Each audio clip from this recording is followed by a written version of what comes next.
What's up, peeps? What's up?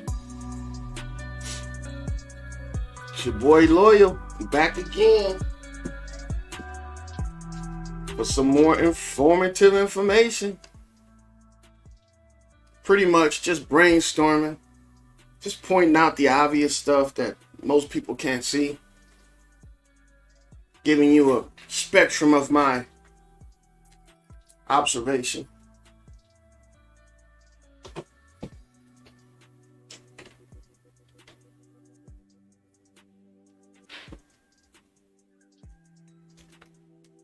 Because that's what it is. It's all observation, y'all.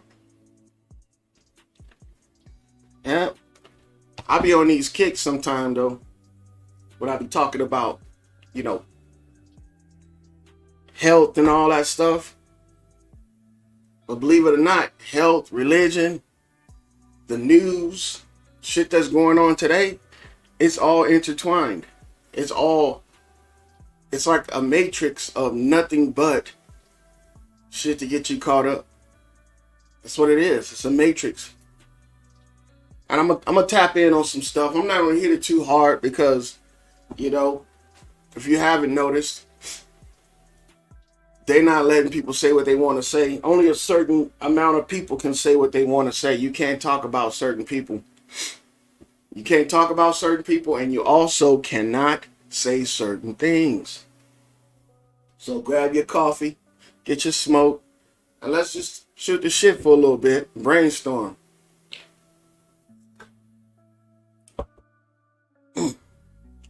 The first thing we're going to talk about is plants, right? These plants that people keep on screaming, GMO, GMO, genetically modified plants, right? GMO, they making us think this shit is like Jetsons. They taking a needle, taking a plant or taking a fruit and shooting it up with the needle, and then the plant just morphs into something else or it gets bigger. You know what I'm saying? But in actuality, that's not GMO. That's the shit that they want you to think. Because believe it or not, since the 1900s, when we industrialized everything, we actually started practicing GMO. And all that is a way that they're doing business. It's a way of manufacturing. If you have a product that you are selling and lots of people want it and you can't produce it, you turn it over to a manufacturing processing center or a manufacturer, and they produce this thing in large numbers. That's the GMO process. That's all they're doing. And if you guys haven't noticed, there's a lot of people talking about who's buying up the farmland and shit. Well, I'm going to let you guys know. We haven't been using farmland since 1933. The shit that you see on TV or you drive by in your town, that's for personal use. Most of that is for people that have land, that want to grow something for their family, and then the excess is turned over for profit. It's not to feed the nation. The nation is fed from greenhouses, believe it or not. Greenhouses that produce more food in 1 year that can feed the entire world for many years to come. And this is how they do it. Bro, they can grow enough food in a greenhouse. In one greenhouse, I'm talking about probably like a 20 by 20, to feed enough families for 1 year that you would be amazed. You would be amazed at how they doing this shit. They're not growing shit in the ground like we think they are. They are, but it's in a controlled environment. That's what makes it GMO. And see, instead of letting the sun and the rain feed your plants, they're doing it artificially. They're doing it with lights and they're doing it with nutrients. Cutting out all of the guesswork. See, that's why we got this saying about NPK. nitrogen, potassium, and phosphate. Those three things right there are what they say make plants thrive. But in actuality, it's not making plants thrive. It's just making plants do what they do. The thriving of a plant is if it's a perennial. If it grows one year and then it dies off in the winter, and then it grows the next year and it dies off in the winter, and then it grows the next year. That's a plant thriving right there. That's a plant that's going to come back and reproduce every year. And believe it or not, we have, man, every plant's a perennial. Every plant's not an annual. Every plant's not a one season plant. If you fix the environment, you will be able to grow year round. And that's what they've been doing. But they want us to think that this shit is happening scientifically. No, this is ancient shit. This is shit that's been going on for hundreds, if not thousands of years. And they know it. But they feed us this bullshit through propaganda that makes us think that this is why this stuff is occurring. No, there's only been a few families throughout history that has ever grown enough food to allow people to prosper off of it. Not only their family, but other families. The Coke Company, the Hershey's Company, all of these companies that we know of throughout history, Pepsi, tobacco companies like Camel and all these places, these people are the families that's always been growing. And see, they've made a name off of growing because they've been able to produce enough for themselves and their family, and then the access has been good enough to sell to the public. Anybody can do this. And they've been doing it with the technology of greenhouses. That's how they've been doing it. So if you're wondering how they get this shit to the shelves, it's coming straight from a warehouse to a warehouse to a warehouse that you buy from. That's where it's coming from. It's not coming from a lab. Same thing with the meat that they talking about, the artificial meat. Do you know that they're using the cells of animals for this meat? If they're using the cells of animals for this meat and it's artificial, what is a baby that's born artificially? Do they not have a soul? Artificial insemination. They tell you right there in the name of it. So anybody, I know there's a lot of women and a lot of men that have gone down this road that have used artificial insemination, have gone to a reproductive specialist, and they've gotten a treatment that'll help them have a kid. That kid ain't no less than any other kid that's running around here that was born from sex. Same thing with the meat and with this stuff that they talking about with GMOs that's going into the plants. What the danger is with this shit is that they are growing and harvesting microorganisms. That's the danger of this shit. And they're utilizing these microorganisms to do the thing that nature should be doing. And see, the bad part about that is that there's an overwhelming amount of microorganisms and bacteria in all food. But there is a silver lining in all of this, because it produces large quantities. These microbes are very efficient in breaking down minerals.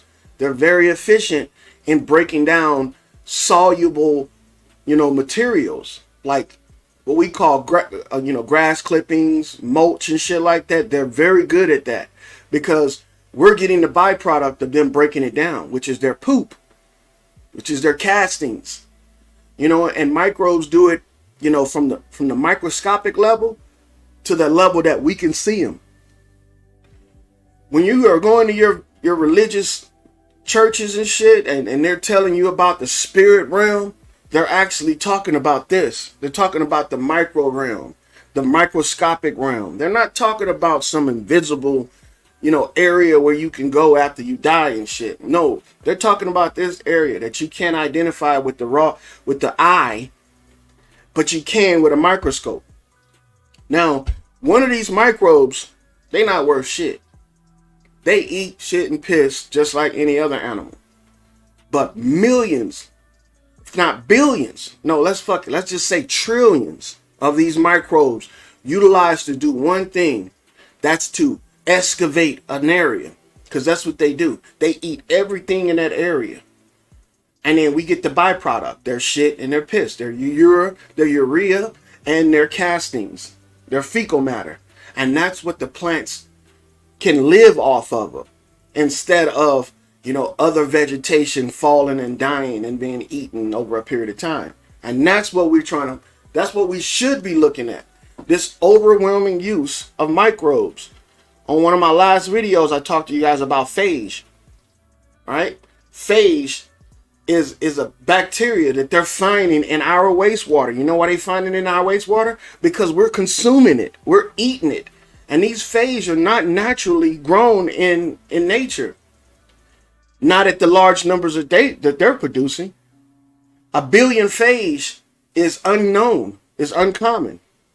But now that's common ground. That's common now. And no, people don't know about this. But every one of your vaccines consists of a phage-based material.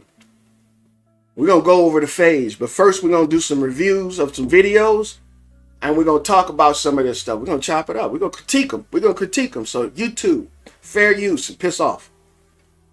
So first off, we're going to look at a video that was made 3 years ago by a channel that's called It's a Cannabis Show. I stumbled across this, because I was looking through my reel, and I started looking at it, and I was like, man, they talking about some really good shit in this. And this is going to verify a lot of the stuff that I be saying, because people don't realize, they think that eating vegetables is good by themselves raw. No, vegetables are good for you. Don't get me wrong. I eat vegetables all the time, but cooked vegetables. Not that raw shit, not that half raw shit, not that medium rare. None of that, bro. Because what I figured out is that these vegetables contain large quantities of bacteria. And I don't care what these people say about healthy or good bacteria. In my book, if a bacteria is something that feeds off of a host, like a parasite, because that's what all bacteria does. It does it in the soil and it does it inside our body. It feeds off of us. And then when it doesn't have anything that it can eat that we consume, or it doesn't want what we consume, then it eats our body. And that's what we call cancer, AIDS, syphilis. That's what this shit is. Or when they get in such numbers that the stuff that we're consuming isn't enough to, feed the population. And that's the diseases that we have. It's from this bacteria. And don't get me wrong, man. There's going to be new bacterias, new diseases, and new viruses that come forth, from now on. Because they've just ramped up their way of creating all foods, all medicines. All medicines are going to a phage-based background. And I'm going to show you guys what phage is. Let me show you guys what phage is. And some of you Christians should be familiar with this. Some of you Christians are going to know what this is when you see it.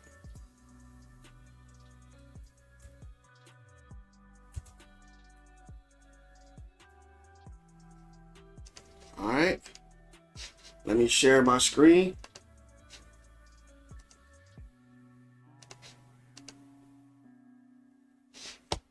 All right, so this is bacteria, but I want to go to phage bacteria.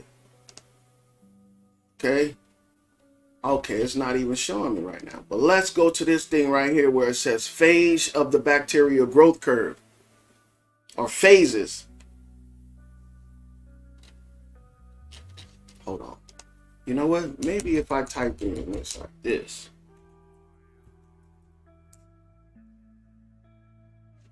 This might be it right here. All right.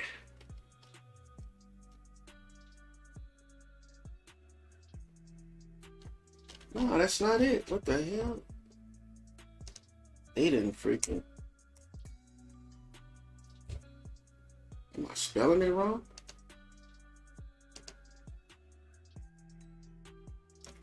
You know what? I got it on PowerPoint. Let me go on PowerPoint and find this shit.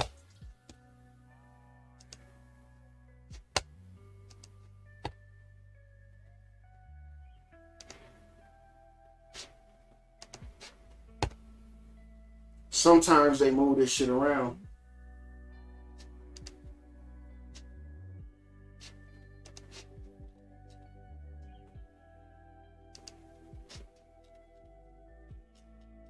Here we go. Let me show y'all this shit right here.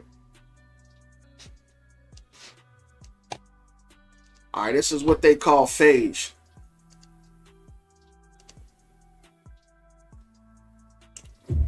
I've showed this video before. I made it. It was in a PowerPoint presentation that I made. And this is going to show you how they get phage and where they get it from. Yeah, definitely a post-antibiotic era. It's getting worse and worse. Scramble to identify new methods of killing bacteria. We're here to fish for phage out of the East River. Bacteriophage are a new frontier. We've been looking for at least 10 years now to find new alternatives, antibiotics, and they're not too... Look at this demon, where he's getting that shit from. Some of y'all who live in these areas even know this shit. Know where this location is. Look what he's doing. He's using a bucket, 5-gallon bucket, to dredge this shit out of the river. Too many. It's very difficult to kill bacteria and not kill you. So that's phage right there.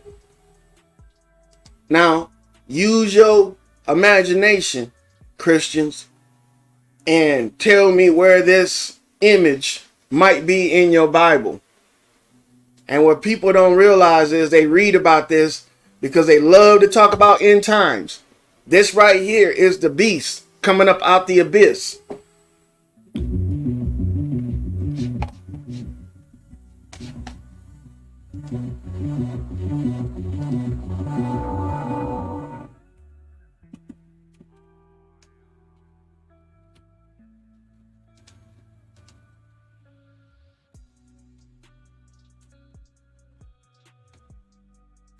So this is the cover of Nature when we... We're not going to watch all of it. I want you guys to see what they call in the phage and how this works. This cat right here is getting it put on open wounds. This is all an open wound on his body right here. He is going through kidney failure. This is kidney failure. And his skin is the kidney that's failing.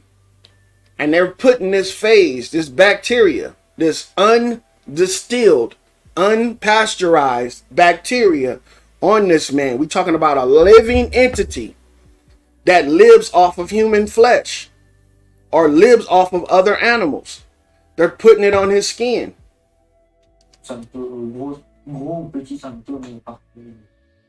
Now, a lot of people think that this man was born like this. Oh, he was born with this disease. No, man. This disease, once you get it, it's irreversible. At least with normal medical practices. The only way you can get rid of this shit is the same way they got rid of leprosy back in the day. Is to get rid of the motherfucker that got it. So this dude right here, he has a form of leprosy. This is leprosy he has. But they're calling it some other type of disease. Northern syndrome. This is actually a form of leprosy. And they're treating it with another bacteria because this is a bacterial infection. He's going through kidney failure. He has so many of these bacteria on him that they're eating his skin faster than it can be produced. That's what this shit is. And they're trying to kill it with another bacteria that they think eats it. This bacteria right here that they call a phage.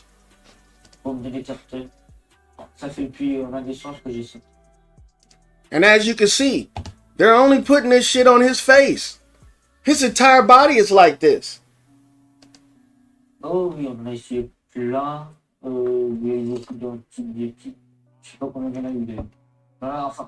Why is this shit only on his face?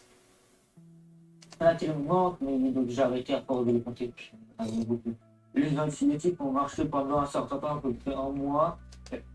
You got people that feel sorry for this cat, but they don't realize that this cat actually opted into this, that he wanted this. He's getting paid for this. He's getting paid to put himself through this. We got a lot of people running around here that are willing guinea pigs. And there's more than we think. They're willing guinea pigs, and they're allowing these people to experiment on them. This is how they go through the drug trials, to bring us the drugs. And these people are enablers. They're enabling this shit to go on because they're voluntarily letting them do this shit to them. Et après, le corps était devenu résistant, donc on a pris un autre antibiotique et ça faisait la même chose, donc à force, ça marchait plus. My parents was from France. Let's move forward. Let's see how they say the phage works. No, look, I want to go back to this. They got refrigerators of shit water, because this is where the phage comes from. It's so many different. In nature, you're not going to find this many phage. You're not going to find this many specimens of phage in one place. This is a collection of bacteria that they say is going to be used as treatments for people in the future. This is a collection. Now watch this shit. Whole refrigerator of different versions of phage. I did spell it wrong. Shit. See, that's why you need to pay attention to what you're doing. I.e. myself, I need to pay attention to this shit. It's very small part of those phages you got against E. coli, against the monetary disease. And they tell you shit like, this is against this, because this is a known disease. This is another version of phage, the E. coli, the pneumococcus or whatever they calling this shit. This shit is another version of this, the stuff that they're using. Now, what happens when you put an invasive species in nature? It kills all the natural organisms. It kills all of them. And guess what it becomes? It becomes the dominant organism. It almost becomes a pest, a pestilence. That's what they're creating with this phage, by introducing this shit into the human genome, into the human biosphere, via our water supply, our food supply. They're going to create a pestilence, and they know it. And they're going to try to find another way to control the pestilence. That way, it's a revolving door. It never ends.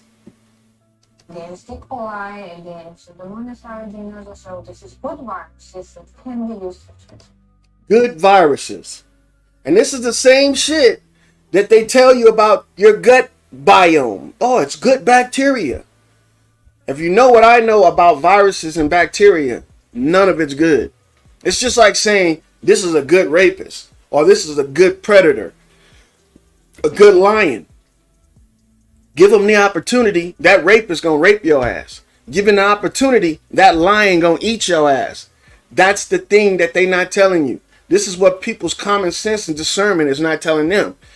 If you put this in your body, yeah, it might satisfy some type of need at the moment, but in the future, this is going to come back to bite you in the ass.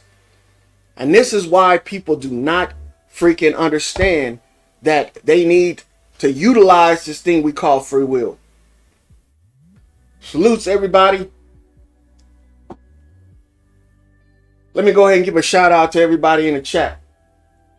Salutes, Realist McCoy, Mama Chula, King Samu, Q the Saint. Salutes, guys. Thanks for coming out, man. You guys, appreciate it if you hit that like button on your way out. I'm going to leave this up. I know it might get struck because I got struck from a video like this last time. And then plus the stuff I say. I don't have a filter when it comes to this. But don't listen to what they're saying. So these are the good viruses. There's no such thing as a good virus. There's no such thing as good bacteria. Probiotic or prebiotic. It does not matter. If you're utilizing some other animal to process your food for you, guess what they're doing as well?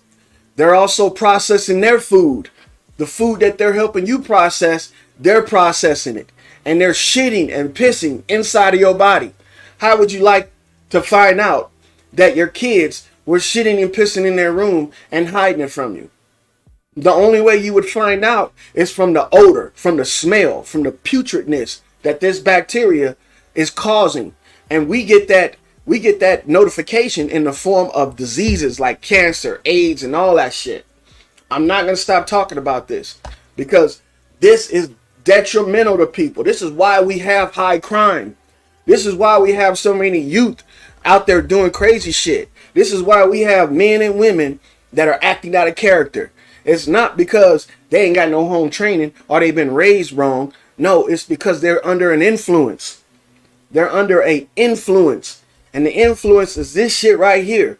When you put something inside of you that have no cares in the world but to eat, piss, and procreate, guess what you're going to do? Guess what's going to happen? The host is going to become the same way. The host is going to become the same way. And that's what people are betting on this. I'm telling you, there is a going bet that we are not privy to, that we cannot participate in.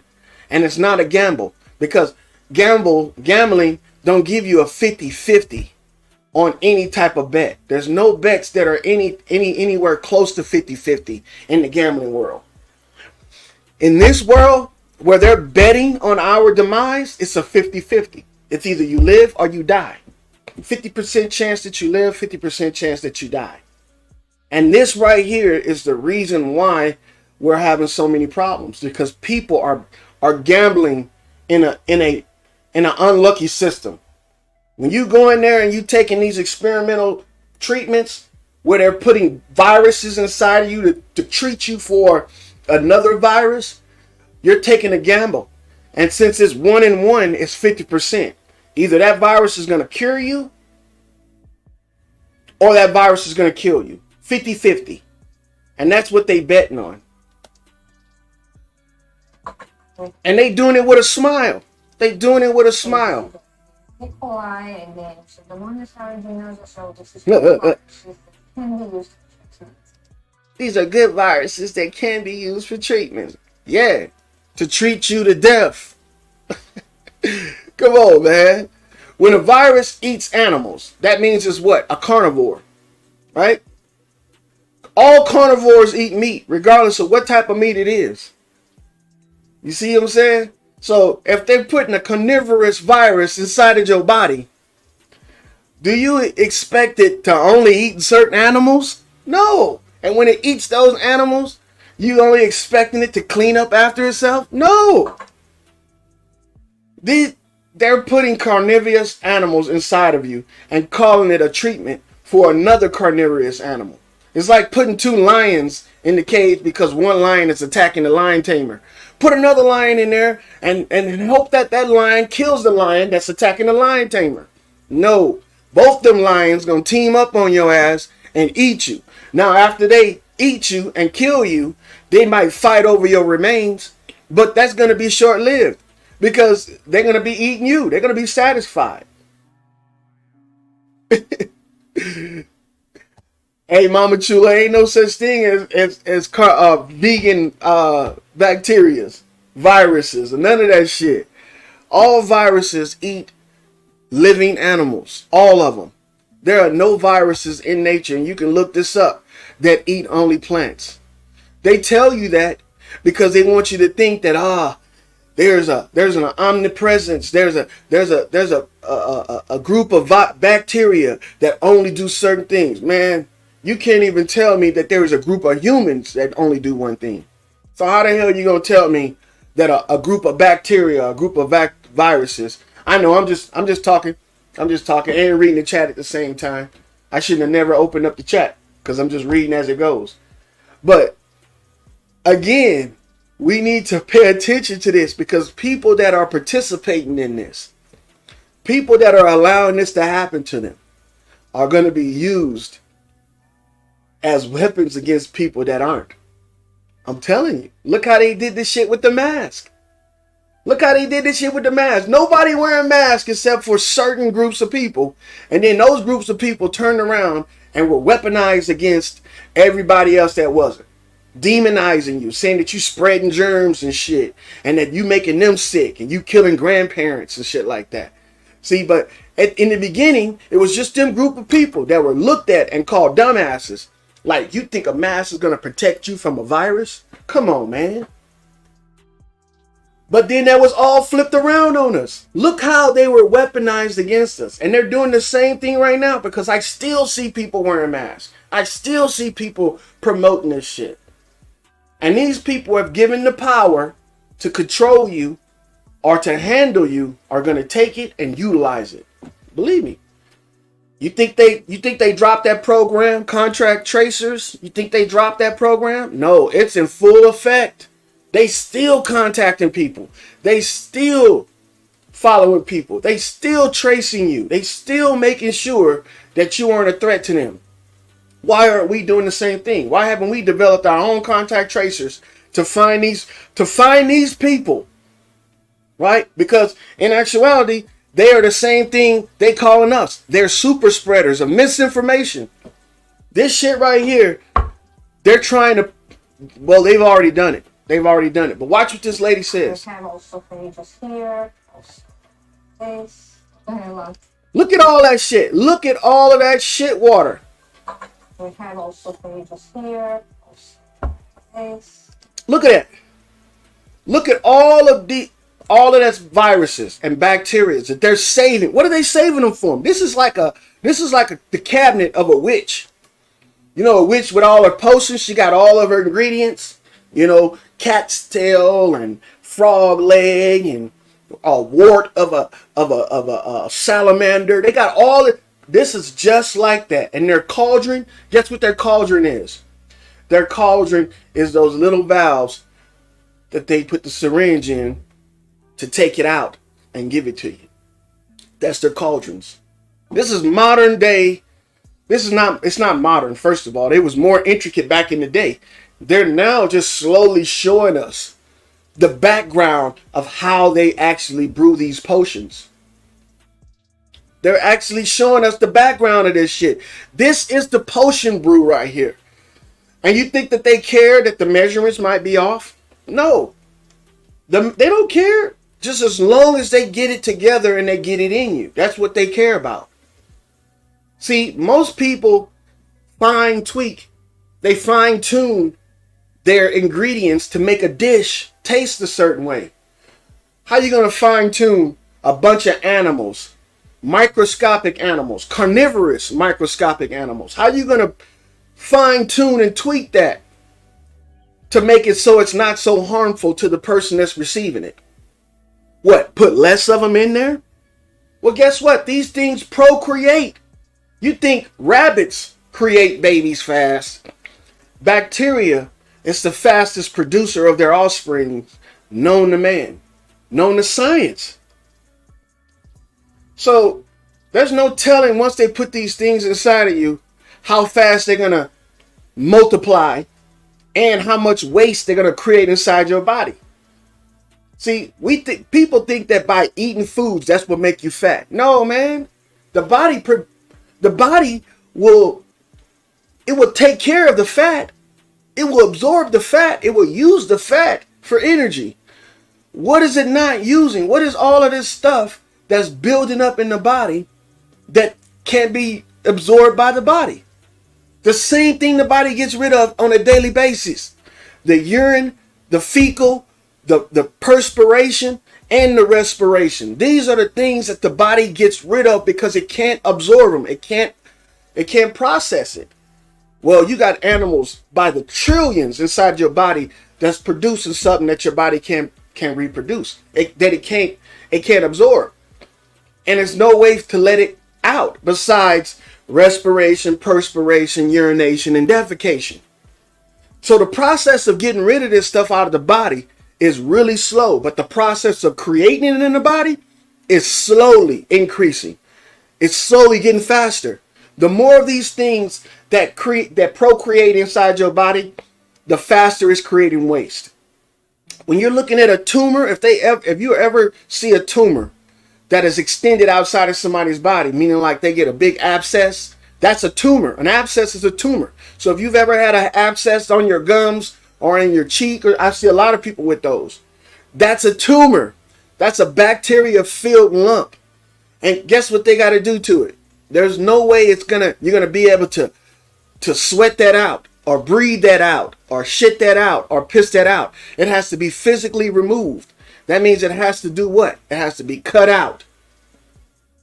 But see, they're not telling you you can avoid all of that shit. You could avoid all of that shit. You just gotta heighten your awareness and heighten your ability to make an environment that's uncomfortable for bacteria. You know what we do in fish tanks?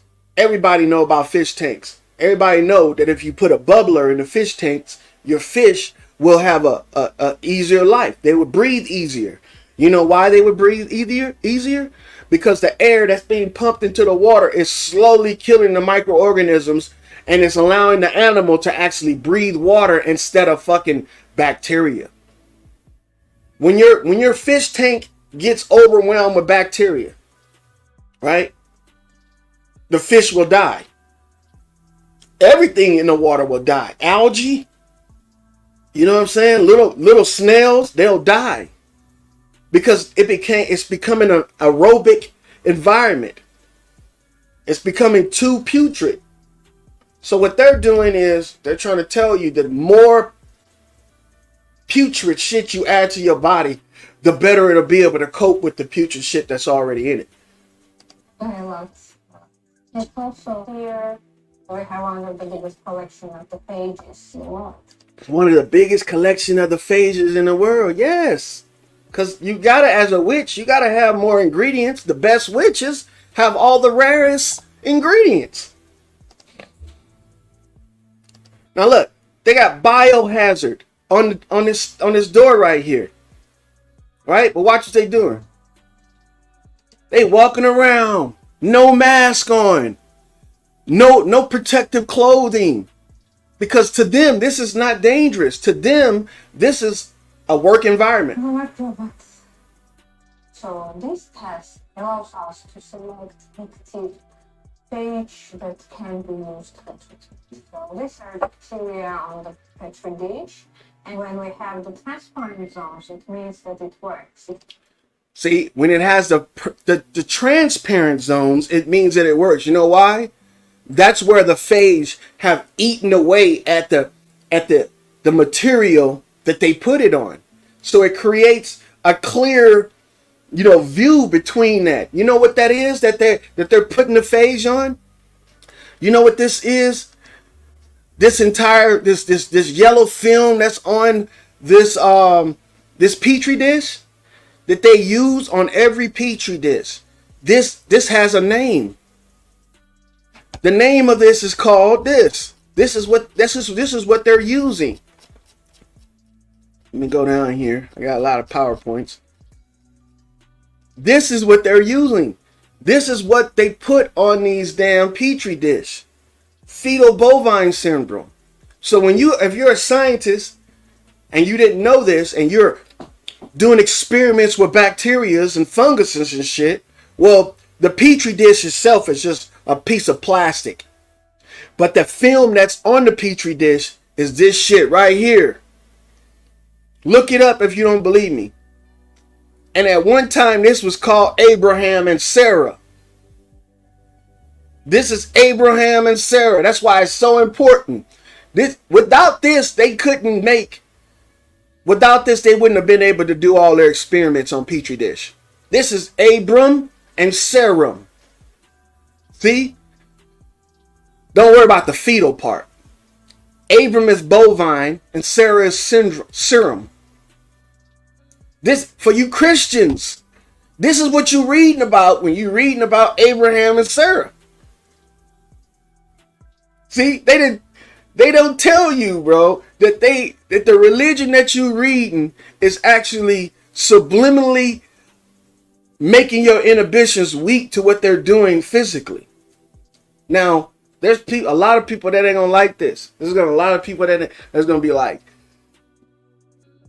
there might even be people that want to hurt me because of this shit, because there's some diehard religious zealots out there.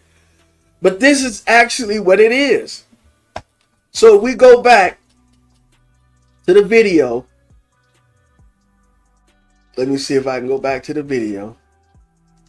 Pick up where we left off at. Let's pick up. Here we go, right here. This shit that she's showing us, that she's saying the phage has eaten through, is actually fetal bovine serum. Abraham and Sarah. Look at this shit. So this test. So in other words, that's protein. That's from the body of an animal, preferably a cow, a bovine. And the damn phage is eating the damn bovine. It's eating the damn cow secretions. So what do you think it's going to do when it's inside your body? Allows us to select active phage that can be used for treatment. So these are bacteria on the petri dish, and when see, look how much this shit, you can't see through this part. Look how much the phage, the microorganism, has eaten through this shit that you can see straight through it. The transparent zones, it means that it works. It kills. It eats this bacteria. What? It eats the bacteria. This is not what they're calling the bacteria, is fetal bovine serum. That's what it is. A lot of people ain't gonna believe that. So she's saying that it's a bacteria, but it's not. It's cow flesh. And the phage is eating the cow flesh. This is a very nasty bacteria causing a lot of complications. And the virus, this good virus, kills it. See? The good virus kills it. Now, if you don't understand what she's saying, this is what she's saying. Let's go back and let's walk through this. She's saying the MRSA, right? It's a very nasty bacteria. So what she's talking about is she's holding in her hand a MRSA virus, right? Inside of a petri dish, and she put phage inside of it, and all she has to protect herself is a rubber glove. A rubber glove. First of all, this is not MRSA. The thing that she's calling a very nasty bacteria is the cow. Just like these people that say cows destroy the environment because they produce too much waste. They produce too much methane and CO2. That's what she's talking about, the very nasty bacteria. And phage kills this. Bro, the first way that they use this, they weaponize this, is against the animals. Again, you Christians don't even realize it. When they're talking about the Egyptians and the Israelites and Moses, what do you think they're talking about when they're saying that all the animals and the firstborn were killed? And we think it was a spirit that killed them. Yeah, it was a spirit. It was this shit. Introduction of bacteria into the freaking into the system that these people were utilizing. That's what they were doing. But people aren't going to look into that, because if it does, it's going to make them see something that's going to really deter them from following these people. It's a very nasty bacteria causing a lot of complications. She got a container with what she's saying is MRSA. Man, there's no way this lady has a container of MRSA and all she got on is a fucking glove. That's man, I'm telling you. The virus, this food virus. Phages have very specific, very important role. I hope the Western countries also are ready to develop this forgotten cure. Now look, she says she hopes the Western world, right? Phage has a very specific, very important role. Specific, very important role. I hope the She said she hopes the Western countries also are ready to develop this. Guess what? This video was made in the early 2000s. You know how they show us shit to try and push the narrative after they already introduce it into society. And that's what happens. That's what happened. Now, why would you be holding a bacteria resistant culture of you know, a antibiotic resistant culture of bacteria in your hand without protective gear. All you have is a glove on it, holding it up in the sky. So if she drops that shit and spills it on herself, that means she's infected by that bacteria, MRSA. She's lying, man. Once you find out how they make these petri dishes, you'll realize the shit that she's talking about was deadly is the actual cow serum. Western countries also are ready to develop this forgotten cure for the Look at the smile on her face. This is called Duper's Delight. future. You got this cat right here. He's going to sewer plant now, where shit water is collected to get his phage. He's not going to the river hoping to catch some like a fisherman. He's going to where the phage is collected in vats by the ton. And it's all because of us. We allowed them to put that shit in us, and everything that comes out of us contains this shit. So now they got a readily, steadily supply of this shit. Fit to be able to collect sewer samples. And in order to get phages, you have to go away. With a turd on the conveyor belt. Let's move past this. I want you guys to see. These cases antibiotics are losing their edge so that you can go from being perfectly healthy to near death in a very short amount of time. And I've got some pushback from people. It is a little DIY. There's a lot. So you see all of this? The same shit. Now, is this MRSA? No, man. I'm telling you, they make all of these petri dish with that damn that fetal bovine syndrome, man, that they get from cows. The reason why they do it with cows is because the cow's body is like a big petri dish itself. A cow has 2 stomachs. If it has 2 stomachs, that means it has what? It probably has 3 freaking sets of intestines.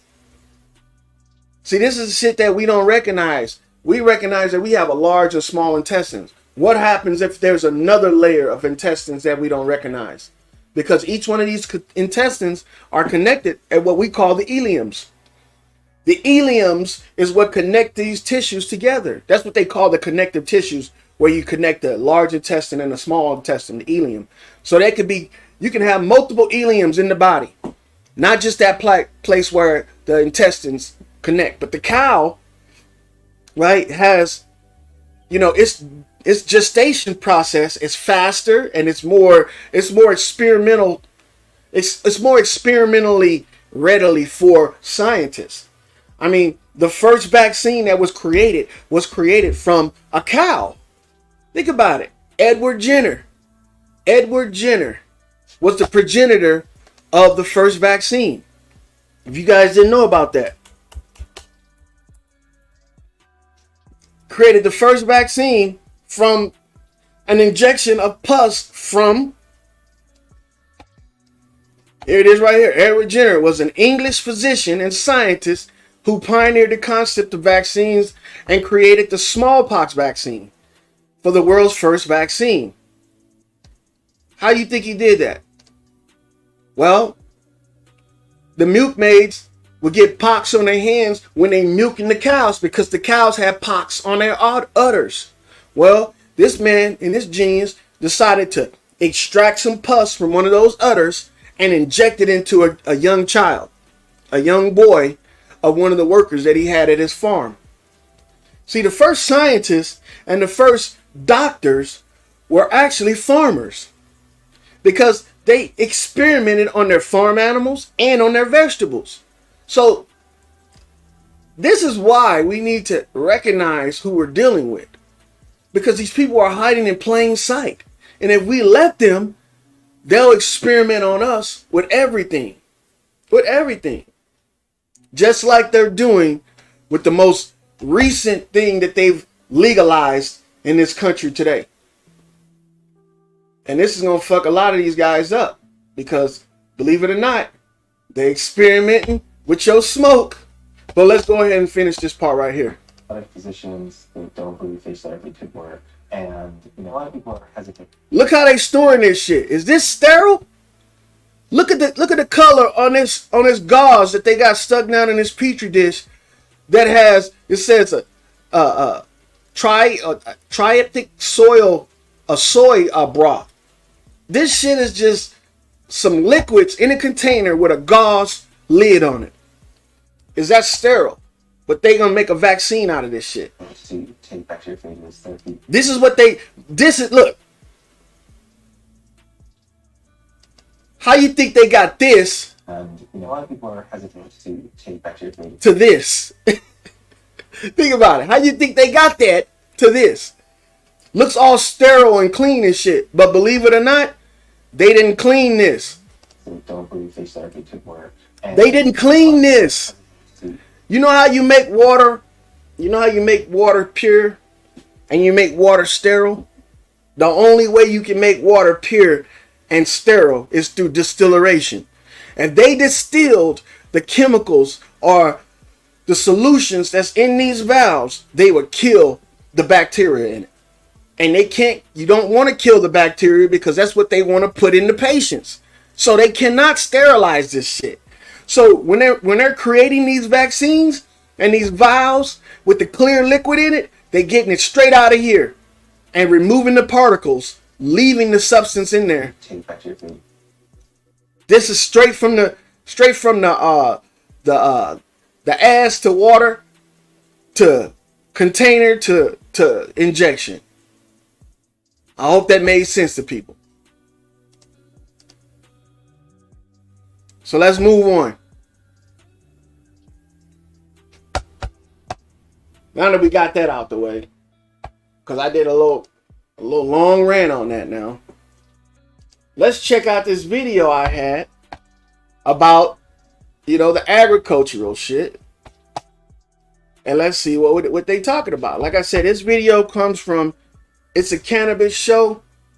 And this involves growing cannabis. We're not talking about the cannabis. We just want to hear what the guy has to say. That way we can get a good idea on where they're coming from with this. So bear with me, guys. Oh yeah, and you too. Fair use. And piss off.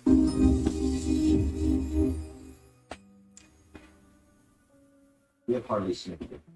And Harley is a true Here's the name of the cat that's doing the interview right here. And Harley Smith is going to be the guy that he's talking to. cannabis connoisseur, plant scientist. He does some things that he's going to talk about tonight about really having a specific methodology and really just spoon feeding your plant. Take a bunch of notes here. What we're going to talk about is real serious, and he's really going to educate a ton of us out there on what you should be doing throughout the 2020 season to grow some really nice hemp out there. So without further ado, let's bring a special guest on that we have tonight, Harley Smith. How you doing, brother? Good to see you. Doing good. Good to be here. Another farmer / doctor, and he's going to break it down to you and expose some of this stuff that most people ain't understanding what GMO is and how they utilizing this to affect your life. Anything that I left out that maybe the audience should know about you? I have been doing this for a while. I have been asking questions and growing plants and learning about the science and the needs of plants for 25 years during my career, and unlocking some of the secrets of nature. Nature has all of the answers if you know where to look. So there are things that we can do with just giving the plants a nudge in the right direction. We can do things to help activate the enzymes in the plants, get better root strike, better establishment, improve quality and yield, steer the crop. All those things just by making very small changes to the way that we're feeding our plants. So then this methodology would not be, let's go to the local big box store, the cooperative, wherever you're buying, say, agricultural products, fertilizers and things like that, for the farmer, say, that's growing corn, cotton, peanuts, tomatoes, things like that would be conducive to Alabama and our southeast part of the country. So it's not just going buying Miracle Grow and throwing it on there and you're good? Well, you can do it. I mean, you can throw it on your NPK, broadcaster fertilizer, give it nitrogen, phosphorus, potassium. Hopefully there's enough calcium and magnesium in your soil. Hopefully the weather cooperates. You can get a crop. But is it going to be the best of the best? No, I don't think so. Look at how he's distinguishing between the natural order of things and how you can make it better for yourself. It's all about quantity. It's not about quality. See, because that's what the entire industry is about. Get it out there. Get as much as possible out there, and there's going to be enough people that's exposed to it that we're going to make a profit off of it.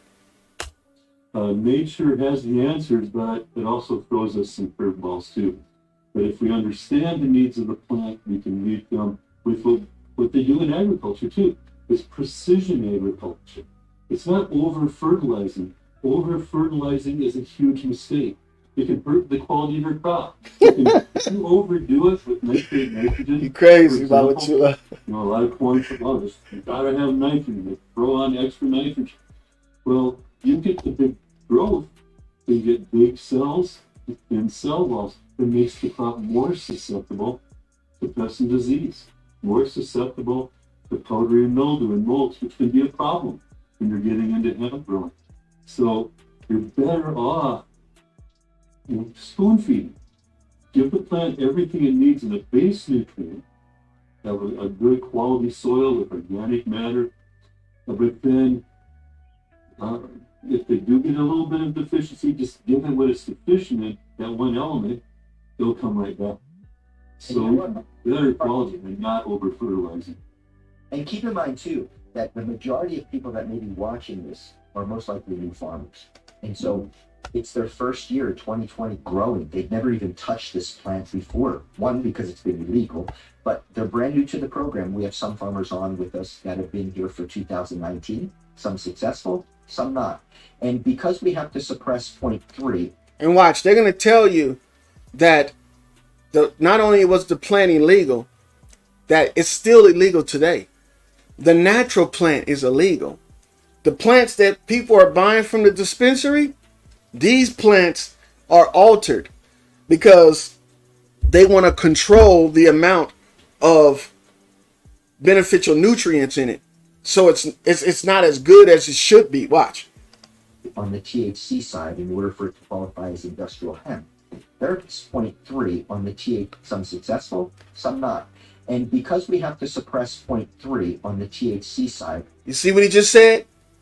Because we have to suppress 0.3 on the THC side. Now, why is it so important? And this is all cannabis that's being grown commercially today. They're suppressing a certain percentage of THC on it. Now, I know people say, hey man, THC is what make you high. Not everybody can, be that high. No, man. THC has different effects. It not only gets you high, it does other things too. Just like nicotine has different effects. Not only does it, it gets you addictive, it does other things too as well. And so the reason why they're doing that is to control the medicinal properties of it. In order for it to qualify as industrial hemp. See, in order for it to qualify, they got to remove it. They got to remove a certain percentage of the medicine. Now, people think that I just buy more of it. Yeah, that's what they want you to do. They want you to buy more of it so you can get more of the beneficial treatments from it. There are probably a million factors, maybe not a million, but close to a million factors. That could spike THC levels. We're trying to do something, in my opinion, that is natural in this plant, and where it's derived from as far as its strains, the cultivars in the last, let's just say 12, 15 years in the CBD side. Yeah, look. That 0.3% that they're telling us is, to us, that seems like, that ain't shit, right? But in actuality, if they remove the 0.3% of the most important part, that's a big deal. And see, we don't know that there's different types of THC in these plants. Just like there's different types of saps in trees. Every tree don't have the same sap. Now, if you remove a part of the sap from the tree, now you just remove the whole plant's lifeblood. So it's not going to grow the way it should grow in nature. Same thing with this. At 0.3%, we don't know what it represents. He's just saying that. We're not growing the industrial hemp like in India from World War II in the 40s and so forth. This plant is much different. These strains are coming from really the TH side, the recreational, the medicinal use values of the states that are legal for medical use, recreational. And a lot of this is being genetically bred out or to try to suppress the THC, which even makes it tougher. And one of the things that we've talked about before is in our state, we test for total THC. From your perspective, and I know I just told, and I probably jumped the gun, but I heard this from you before a billion times, that there's 17 essential elements to really be able to spoon feed this plant in order to have the best opportunity possible to grow great plant material. So from your perspective and knowing your teachings in the past, what can we do to talk about that as far as the essentials? And it's not just getting a specific fertilizer from the store or using the salt-based type for, unless you're doing hydro growing, but for organic growing, what should these farmers be looking at? Like, walk me through the baby steps from the very beginning. I know nothing about it. And don't be confused when they say organic growing or hydro growing. They're just trying to play semantics. Hydro growing is the same thing that occurs in soil. And organic growing is the same thing that occurs in hydro growing. All you're doing is that you're taking the materials or the nutrients and putting them in liquid form. That's all you're doing for hydro growing. Same shit. But listen to what he's saying about the rest of this shit though. Teach me how to grow grape cannabis. Okay, well, that's pretty wide open. But the first thing, my advice, if you're just starting up a farm, is try to get set up for fertigation, where you have your irrigation lines, where you can add your nutrients, or you can add your organic biostimulants, so they go directly to the roots of the plant and spread out in the root zone. That will reduce some of the risk too, because there's some things that we can do with fertigation that we can't do just by broadcasting fertilizers on the field and hope for the best. Hope that the mineral will be there when he needs it. So to start with, well, obviously genetics. There's no substitute for genetics. If you have a cultivar that is a high THC cultivar and low CBD, you're not going to be able, just by fertilizing and fertigation, change the, flip the balance of cannabinoids. So you need to have seeds that are specifically produced through breeding to be high CBD. You hear what he said? Check it out. Let's go back and let's listen to what he said. The reason why I stopped that is because he said through breeding. Now, what through breeding is the effect? Cannabinoids. So you need to have seeds that are specific, net fertile and low CBD. That is a high THC. If you have a cultivar that is a high THC cultivar. He's talking about a plant that produces high THC, and there's a lot of them that does. And he's going to tell you what is done through selective breeding. And low CBD, you're not going to be able, just by fertilizing and fertigation, change the, flip the balance of cannabinoids. So you need to have seeds that are specifically produced through breeding to be high CBD and naturally low in CBD. The genetics, there's not. That's what he's actually talking about. Breeding is a form of genetics. It's a form of genetic manipulation. It's like this. You take a plant that grows a certain fruit and you pollinate it with a plant that doesn't, that grows a different fruit. Now you got a mixture of those two plants, which is going to make a totally new fruit. It's not going to be the same fruit. It's going to make a totally new fruit. Now, why is that important? Because we got people running around here thinking genetic modification is a scientific method when it's actually a natural method. It's a natural thing. Bees do genetic manipulation. When you have bees pollinate grapes, and grapes are pollinated by certain flowers, the grapes come out tasting different. That's a genetic modification caused by nature, which is bees. So these little things people don't realize is what's holding them back because they can't understand what these quacks are talking about.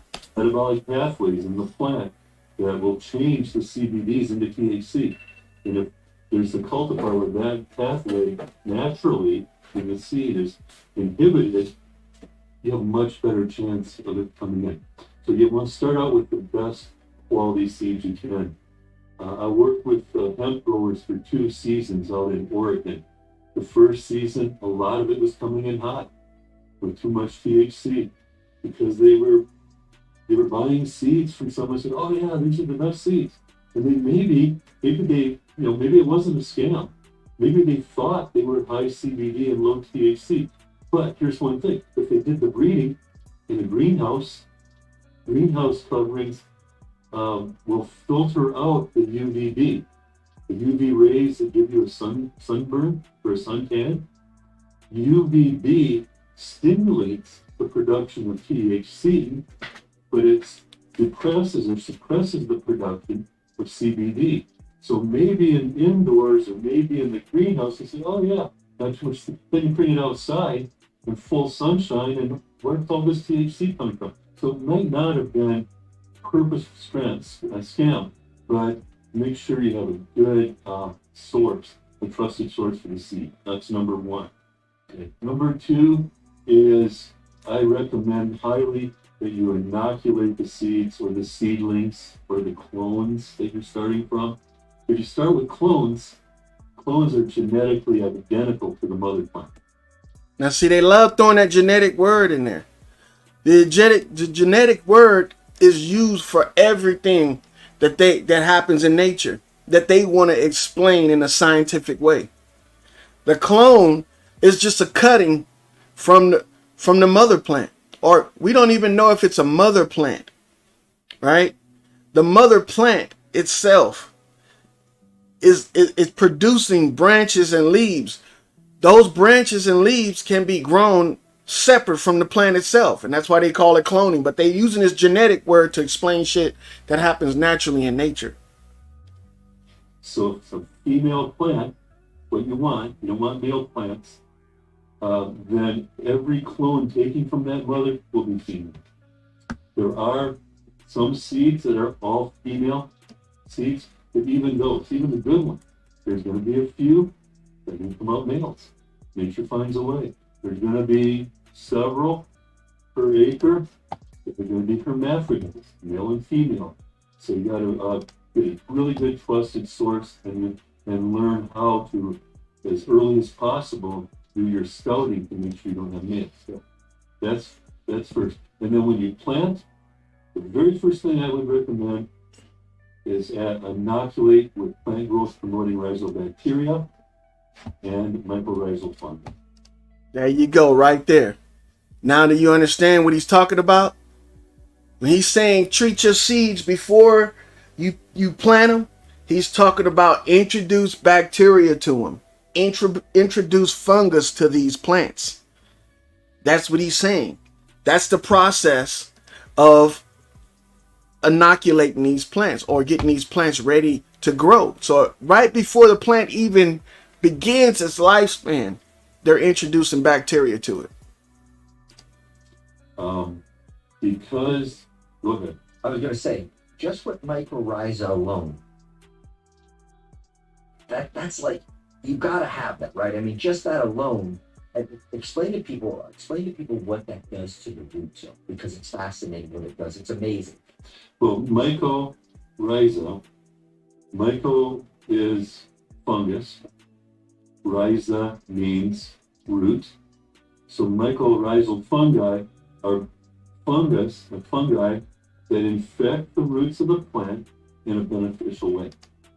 They say it's beneficial, but if you're only growing a plant to get the fruits from it, you're not really worrying about if it's a healthy plant. You're only worrying about if it produces large quantities of fruit or flowers.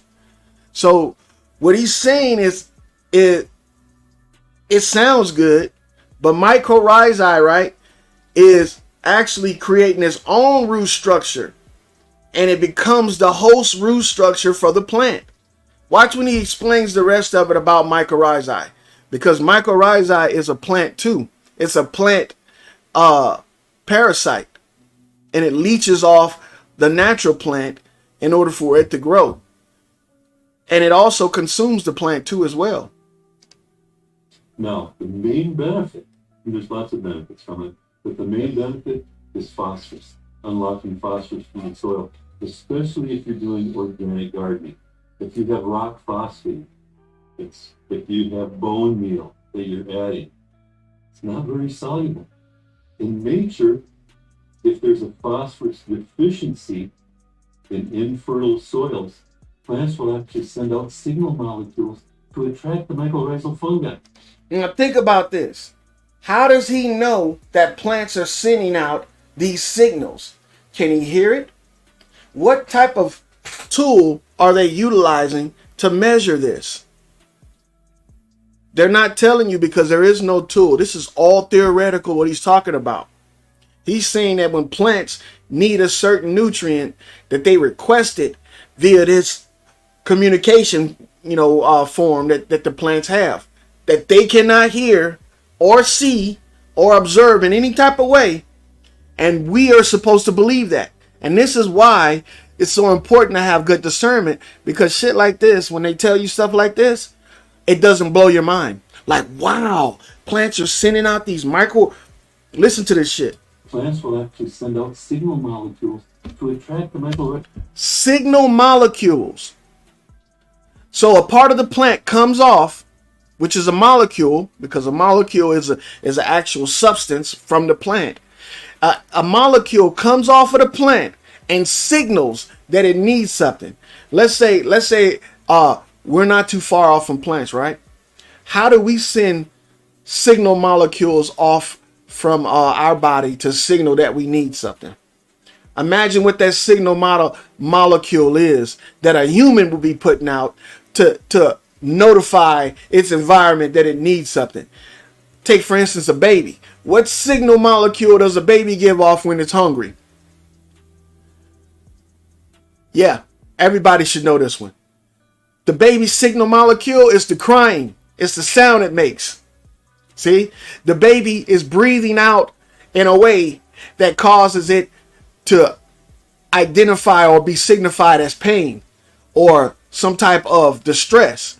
That's the signal molecule. Now, you mean to tell me that these people have a device that can measure the pain sensory of a plant or some type of auditorial molecule that the plant is putting off, that they can measure it and say that's what it is?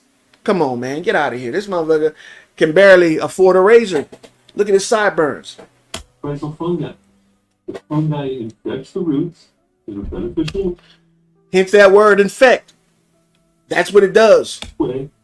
And then as the mycelium, the little threads from the fungi grow in the root zone, as they're growing, they produce organic acids and enzymes that unlock phosphorus from the soil. Unlock phosphorus for. Now, let's break this down too. How is it creating these acids? And how is it unlocking the phosphorus?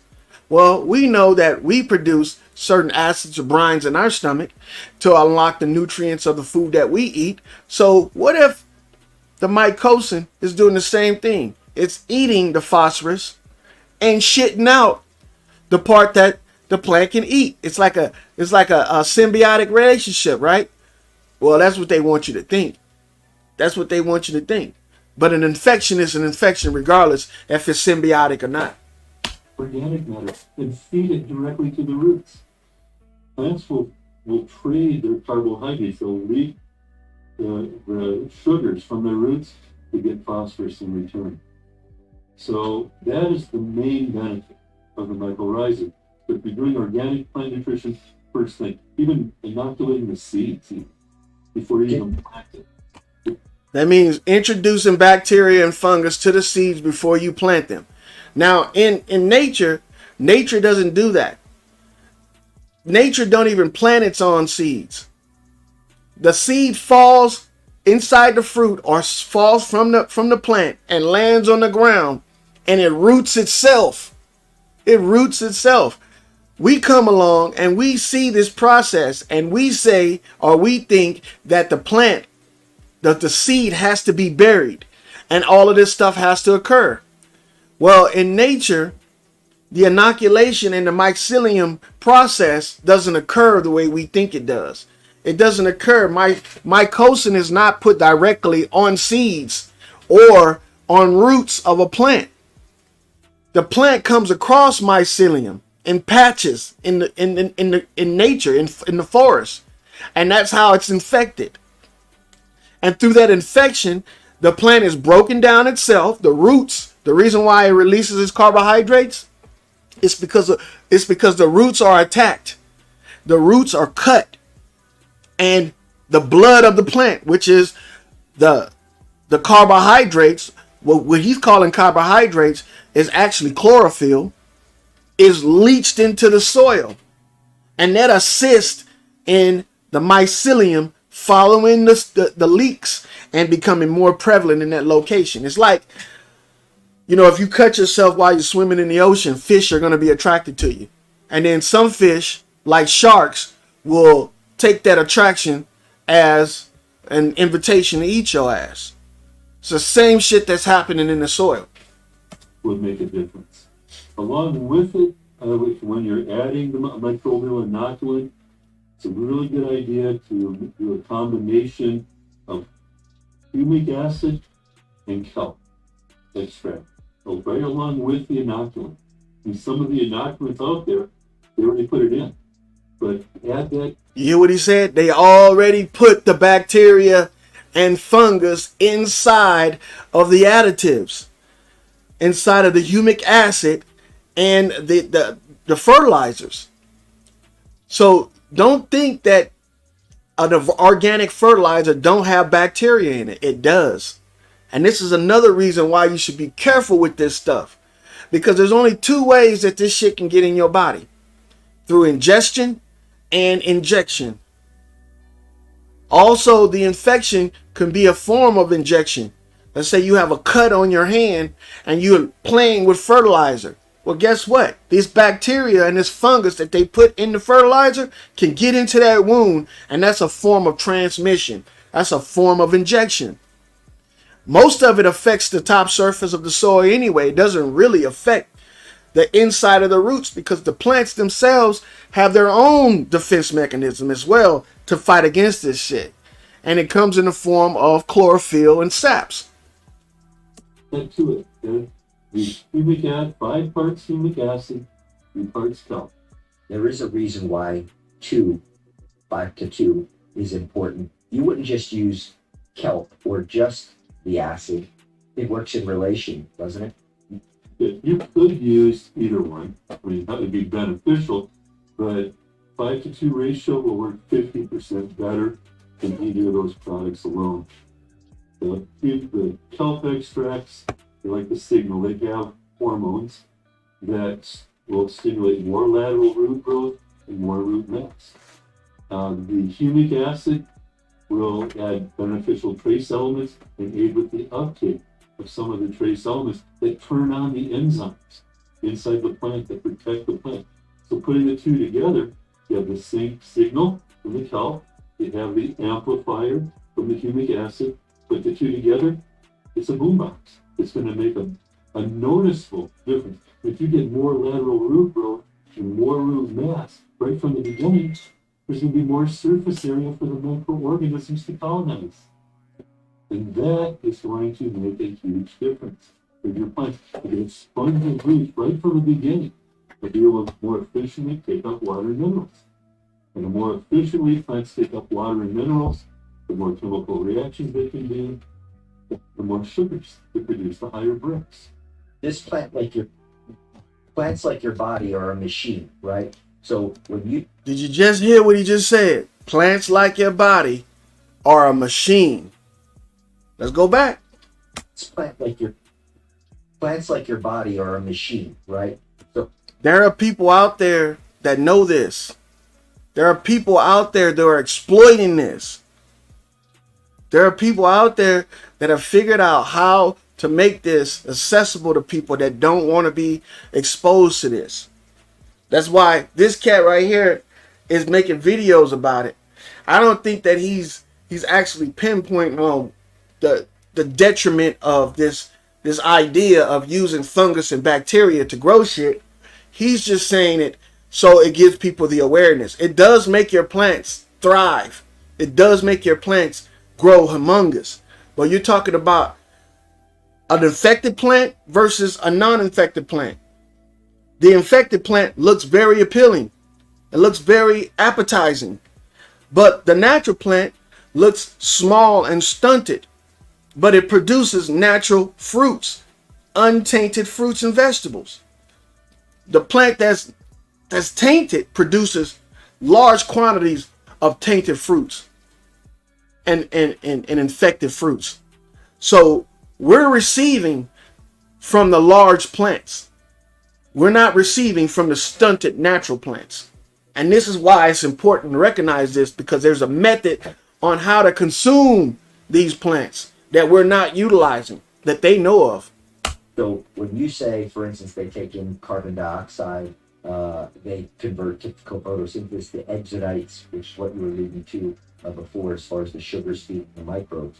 Explain that real quick to the new farmers, why that circle of life is so important. Why the hell is it so important below the crown or in the root zone? What's happening there? Why is it so important to know that?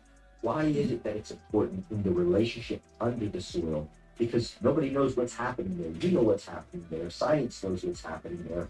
I don't know what the hell that's happening there. Why is... And see, this is why we lose our free will, because we don't know. So more. You know, science still doesn't know what's happening. We know that much of what's down below our... That's a good place to start right there. Scientists don't know what's happening. See, they only know what they're capable of playing with. Yeah. But we're able to do for the first time in the history of agriculture, we can harvest microorganisms from the most fertile soils. Did you hear that? They can harvest microorganisms. It doesn't matter where they're getting them from. This is just like that video I was showing you earlier with them harvesting microorganisms called phage. It's the same shit. But they're doing it from the earth. That's where they get them from originally. The phage that's in the water right now came from the earth. And they harvested them. Because you know why? They're breeding them and growing them. They got a phage farm. That's what they're doing. Disease-suppressive soils too. We can grow from the most fertile soils from disease-suppressive soils too. He's explaining how they get this bacteria. That they're getting it from diseased to soil and soils that's not diseased. So they're getting it from soil that hasn't gotten to the disease process. And they're also getting it from soil that's already in the disease process. Now what's diseasing the soil? The bacteria, the microorganisms is what's diseasing it. And just like that gentleman said, that we are a machine. No, that much of what's down below our feet, yeah. But we're able to do for the first time in the history of agriculture, we can harvest microorganisms from the most fertile soils, from disease-suppressive soils too. We can grow those microbes, we can raise them, and then we can feed them to our own plants. They can grow them and feed them to their plants. So we think that they're feeding, they're actually infecting. Don't get it mistaken. They're infecting the plants with these microorganisms, just like we're infected with them. And the outcome is that they're producing a certain outcome. Same thing with us. They put the phage in us. The phage reproduce. We shit the phage out. It goes into the water. They have an endless supply of phage being produced that they can continuously inoculate us with. They don't have to go looking for these diseases. They don't have to go looking for this bacteria because it's already been put in us. And see, the thing is with antibiotics, they've been telling us antibiotics all these years. And now all of a sudden it changed. Now all of a sudden it changed and antibiotics is no longer the way to treat bacteria infections or fungal infections. So think about it. Was it in the first place? Was it the treatment that people were supposed to receive to treat them for this shit? Nope. See, because we don't realize that antibiotics come from a fungus as well. So you're going to use a fungus to kill another fungus or to kill another bacteria? Antibiotics come from the rye of bread, the mold that grows on rye bread. So you're talking about making a mold into a liquid and then putting that liquid inside of your body to kill off bacteria and other funguses. It doesn't make sense, man. That's why people that take large quantities of antibiotics end up getting a severe case of candida, which is a fungus, which is a bacteria. I can't make this shit up, man. It's like creating a dream team. But why it's so important? Give you one example. If you overdo it with nitrate night, okay, it takes 20 to 30% of the energy of photosynthesis just to assimilate the nitrates, whether the plant needs them or not. So if you overdo it with nitrate, nitrogen fertilizing, then you'll get big top growth, and it restricts the root growth. Now let's think about that. So you'll get a bigger plant, but the internals of the plant are weak. Doesn't that sound a little bit similar how our medicine works too as well? Oh, you'll get that warm and cuddly feeling of a cure from these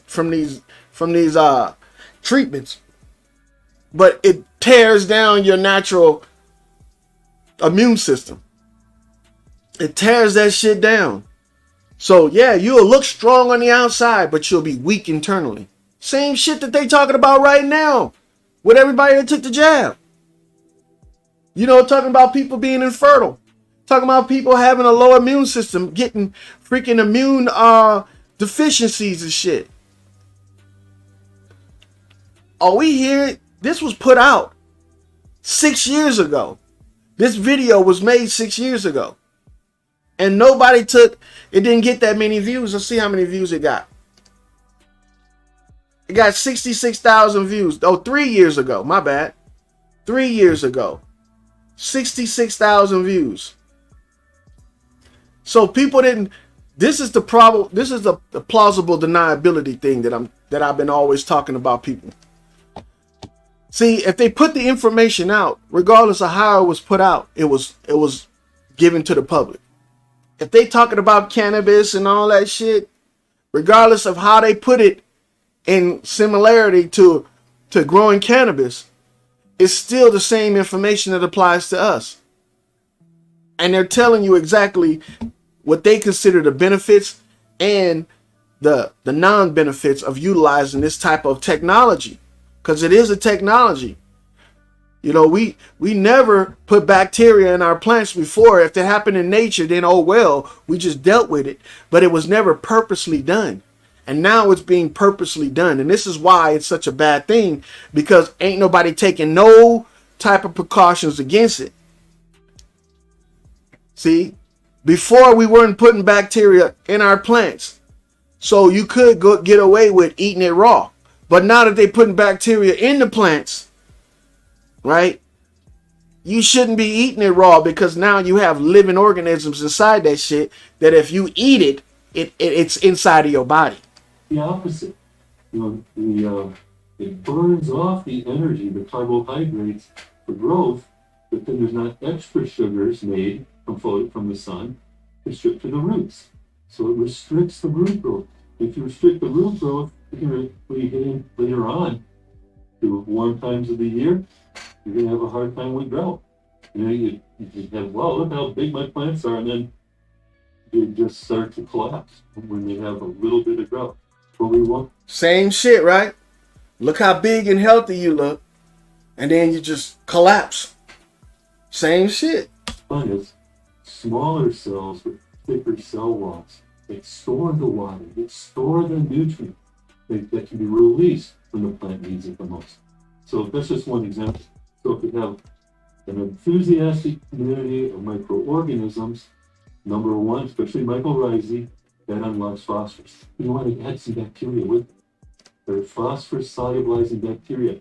They'll hitch a ride on the threads from the mycorrhizal fungi.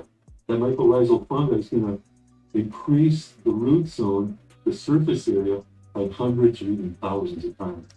But then as they're So the mycorrhizae and the bacteria work hand in hand. What you think the mycorrhizae is to the bacteria? If it's hitching a ride, that means the mycorrhizae is the host to the bacteria. And then the mycorrhizae is the host to the plant. It's like a chain reaction. In order to get the bacteria in the plants, they got to use some type of medium, some type of vehicle, and that's the mycorrhizae. And now mycorrhizae is used for damn near all growing mediums. Almost every growing medium. When you're getting soil for your house plants, it already has mycorrhizae in it. It already has beneficial bacteria in it in the form of castings. And see, this is what people are afraid to look at.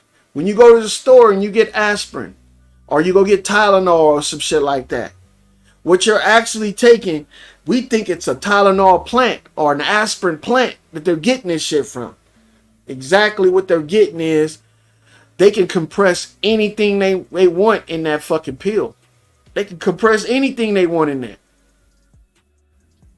And now that pill becomes the medium, just like that mycorrhizae is for the plant. And that carries the bacteria into your body. Check out what a probiotic is. A probiotic comes in a powder form. And you mix it with water, or you consume it with water. Just like they used to sell the sea monkeys back in the day. The sea monkeys it's like a granulated sand material. Put it in water. Now you got all of these animals swimming around up in it. Where did these animals come from? Did they just magically appear? No. They were the granulated sands. These are called castings.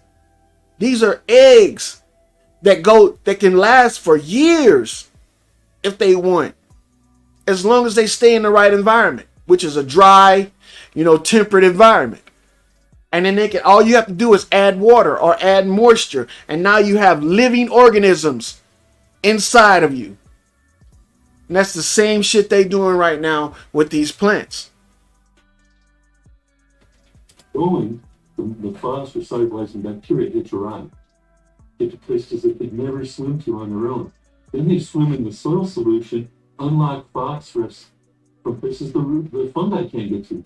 Feed it to the fungi feeds it to the plant. It's part of. What did I just tell you? It's a medium. It's a medium. But what he ain't telling you is that bacteria that's hitching a ride on the fungus, that's feeding the fungus and being fed to the plant, is it harmful to you as a human? They're not going to tell you that. From that circle of life. And phosphorus is one of the limiting factors in soil. And there are also nitrogen fixers that will take nitrogen out of the air and change it into fertilizer for the plant. And see, he just told a lie. How is a bacteria that can only survive in a soil, a wet soil medium, take nitrogen out of the air? Once it's exposed to air, it dies. Air is an oxidizer because it has oxygen in it. So he just told a lie. It's not taking nitrogen out of the air. The plants do that themselves because they can breathe. They're living, breathing organisms. So these animals that they're putting inside of these plants, their only mission is to get inside of a host that they can reproduce in so they can pass on their lineage. That's the only thing. If they do it in a soil and they're getting it into the plant, then that means it's going from the plant into the fruits and the vegetables. No lie. Surface of the roots. So they're providing nitrogen for the microbes that are making phosphorus available. They're feeding each other while they're feeding the plant. I get excited about this. I get excited, brother. I love it. But nature has been doing this without our help for millions of years. Nature hasn't been doing this without our help. Nature doesn't put fungus on its plants. Nature is a medium that plants can survive in. The fungus grows in its own environment. It becomes predatory when it moves over into other plants' environment. And by doing that, it becomes a parasite. And that parasite carries other parasites. And these parasites utilize each other in order to infect the bigger host, so it can reproduce more. That's the whole circle of life that he's talking about. It's not a wash my hand and I wash your hand type thing. No, it's one particular mission. It's to invade a host in order so you can produce and become the dominant species in that realm. That's what bacteria and parasites do. And they've been winning because we've been assisting them. You know, when you ingest parasites accidentally and you get sick, then that's not your fault. But when you ingest parasites purposely and you get sick, you on your own. That's your fault. And that's what a lot of people are doing. They're purposely infecting themselves or allowing themselves to be infected. And because they have what they call bad home economics. That's what they call. If you don't cook your food, then your food is raw. If your food is raw, it contains bacteria and parasites in it. If you eat that food, you just infected yourself purposely. Here, and now we're finally at this stage in our history of agriculture, we can harness some of that power of nature in ways that we've never been able to do. We'll be able to cut our fertilizers in half.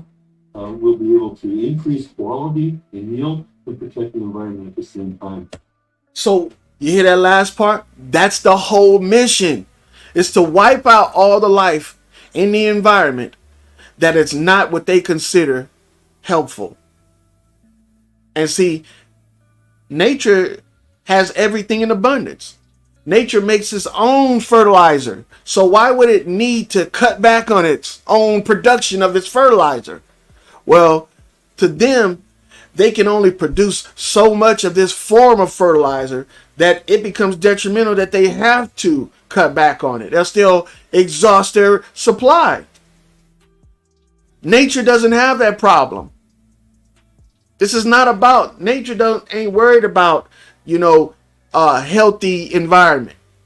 Nature in itself is its own environment, whether it's unhealthy or healthy. There's some places in nature that creates toxic fumes, that creates toxic water. If nature was concerned with the environment being pleasant in all areas, don't you think it would get rid of the toxic fumes and the toxic water? It would filter it out in some kind of way. It's meant to be that way. It's meant to be that way. And what you're doing, what these guys are doing, even though he's talking about cannabis, this is what's going on a grand scale throughout our society. We are increasing certain parts of nature that makes it hazardous to its inhabitants, the animals too. And they talk about it in religion. When you're reading the story about Moses and the Egyptians, that entire scenario when they was going through the plagues is all man-made. It ain't got shit to do with nature. Nature don't turn a whole river red. No, men turn that shit red when they introduce large quantities of bacteria to it. Read about the Red River and how it got red. It wasn't red the whole time.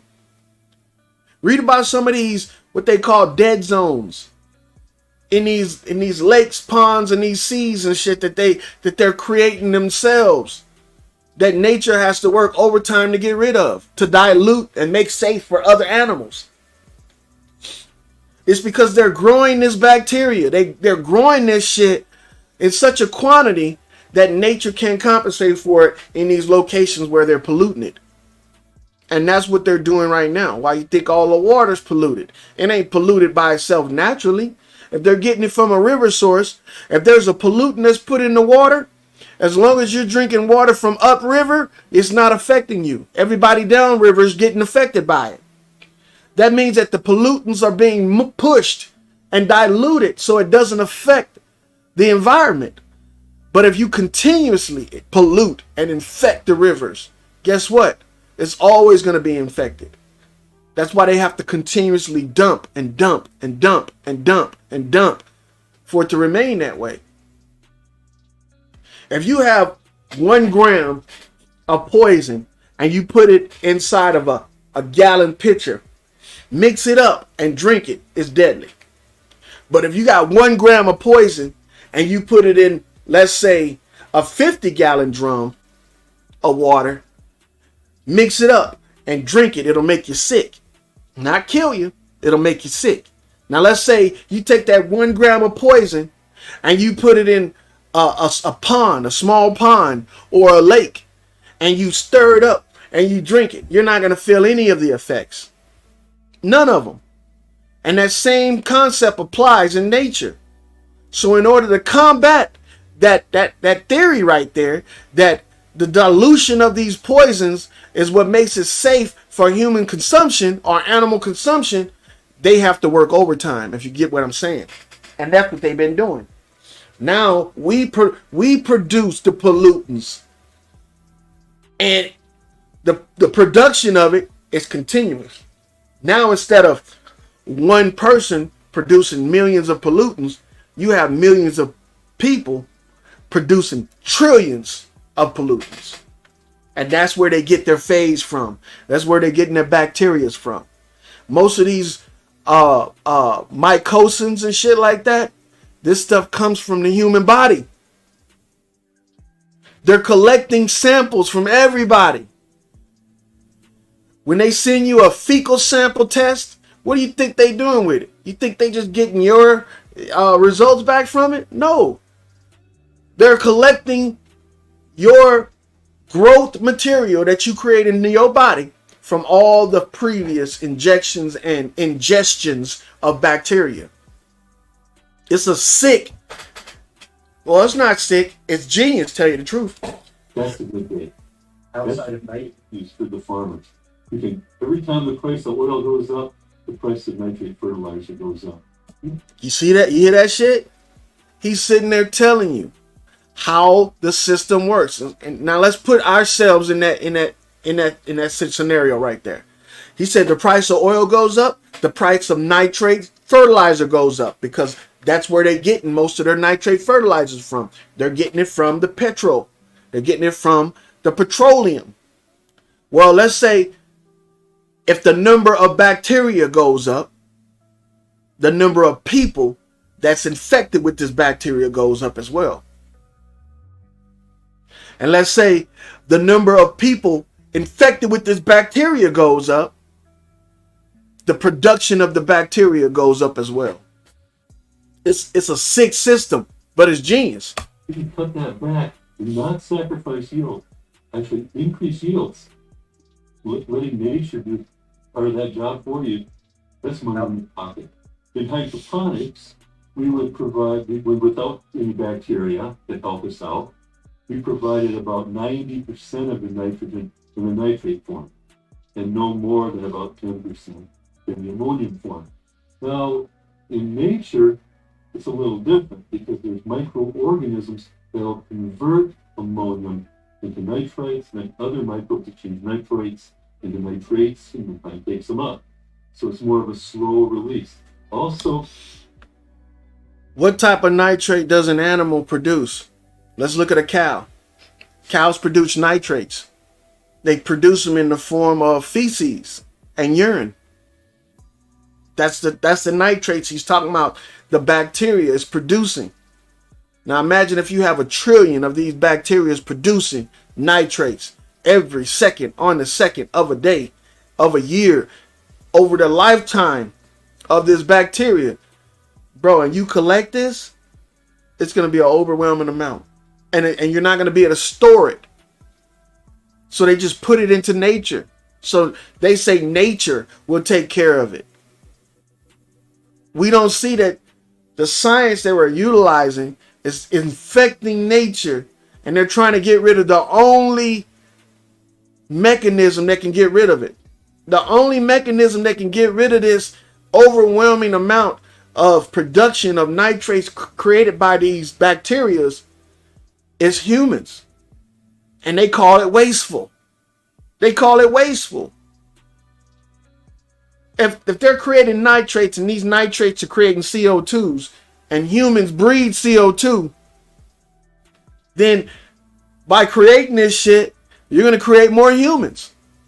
So they're trying to get ahead of the curve and say, no, let's go ahead and decrease the human population, but not the nitrate production, not the CO2 production, because humans don't create CO2. Animals don't create CO2. Animals inhale CO2 and create helium. They're not going to tell you that shit either. Just like plants inhale CO2 and create helium, or what they call oxygen. So if you're going to make a comparison to plants, then we need to make the full comparison. And the full comparison is this. Plants create oxygen and helium from CO2, which comes from nitrates that's created by bacteria. Humans create they create helium and oxygen, which they consume as CO2 that's created by the foods and plants that they eat. They eat the microbes. They eat what the microbes create. And they trying to create a system where there's less humans and less animals to take care of this fucking shit that the bacteria is creating. The only thing I can see about this is that it's not manufactured for profit. It's manufactured for some other reason. This entire system manufactured for some type of reason that most people ain't gonna understand. And the only thing I can come across is that it's either religious or just plain psychotic. And could be a little bit of both. Could be a little bit of both. The microorganisms eat first. And the leftovers go to the plant. So microbes need nitrogen and they need carbon. Now, the microbes rarely die of old age. Other microorganisms eat the bacteria. And then they use the nitrogen for their needs. You see what he said? Most people ain't gonna understand that. Says most microbes don't die of old age. And other microbes eat the bacteria. Guess what he's talking about? He's talking about microbes don't die from old age. They die from being the prey of other microbes. He's calling a microbe and a bacteria. Listen to it again. Other microorganisms eat the bacteria. Need carbon. Now, the microbes rarely die of old age. Other microorganisms eat the bacteria. He's saying it's a bacteria, but in actuality, it's the other microbes. They're cannibalizing each other.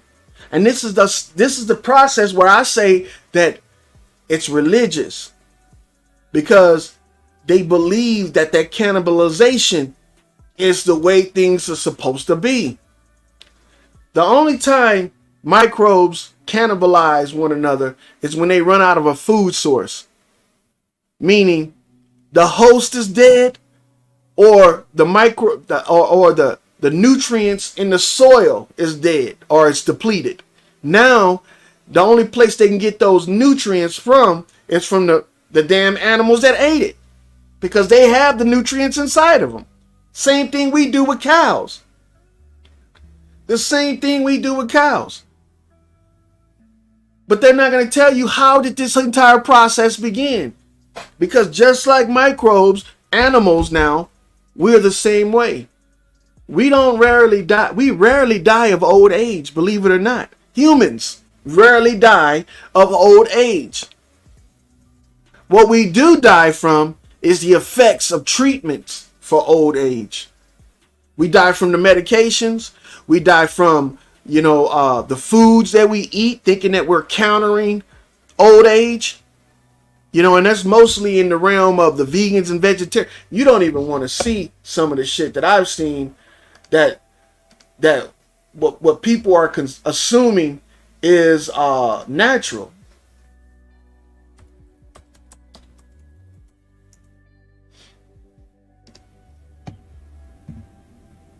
Why do you think there's a craze on veneers and getting your teeth done and shit?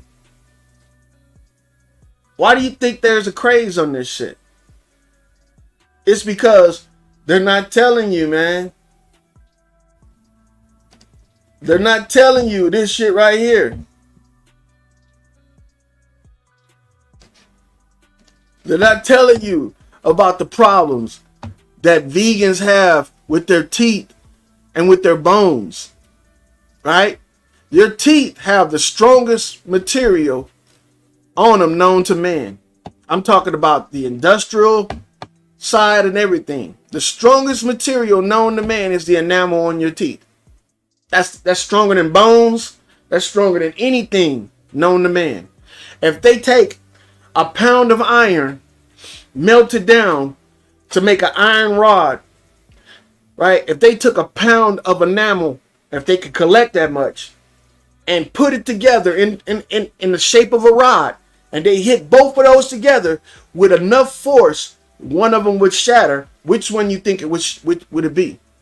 Which one do you think would shatter first, the enamel or the iron?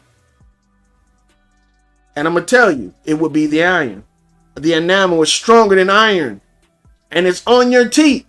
But people that are vegans are having problems with their teeth. They're having problems with their teeth. Now, all I typed in is vegan teeth. This is why they've created the damn dental industry to make people fake teeth and shit. I know people that are in their fucking 30s that don't have no teeth in their mouth. No real teeth at that.